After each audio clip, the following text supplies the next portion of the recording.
হরে কৃষ্ণ বন্ধুরা, গোপাল সোনাদের একটি নতুন ভিডিওতে তোমাদের অনেক অনেক ওয়েলকাম জানাই। আজকে তোমাদের সাথে বসন্ত পঞ্চমী মানে সরস্বতী পুজোর দিনের ভিডিওটাই শেয়ার করছি। তো গোপাল সোনাদের প্রথমে যেই স্নানের পাত্রে আমি স্নান করাই, সেই পাত্রে আমি গোপাল সোনাদেরকে এক এক করে বসিয়ে নিচ্ছি। এরপর মন্ত্রের সাহায্যে আমি গায়ে জলটা ঢেলে দিলাম। আর হ্যাঁ, আমি আগে গোপাল সোনাদের ভালো করে মধু মাখিয়েছিলাম, কিন্তু জানি না কেন ওই ফুটেজটা ওঠেইনি, তাই গাটা ভালো করে পরিষ্কার করে দিচ্ছি। এবার এক এক করে ওদের পাত্র থেকে তুলে গাটা ভালো করে মুছিয়ে দিলাম। আজকে সরস্বতী পুজোর জন্য এই জামাটা আগেই আমি কিনে রেখেছিলাম, তাই আজকে নতুন জামাটা পরাচ্ছি। তোমাদের কাছে কেমন লেগেছে জামাটা অবশ্যই কমেন্টে বলো। এরপর একটু সাজুগুজু করিয়ে দিচ্ছি।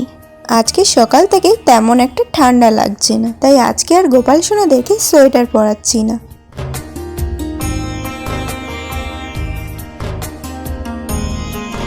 এই যে আমার দুই গোপাল সোনা পুরো রেডি। সিংহাসনে বসিয়ে ওদের প্রিয় বাঁশিগুলো ওদের হাতে দিয়ে দিলাম।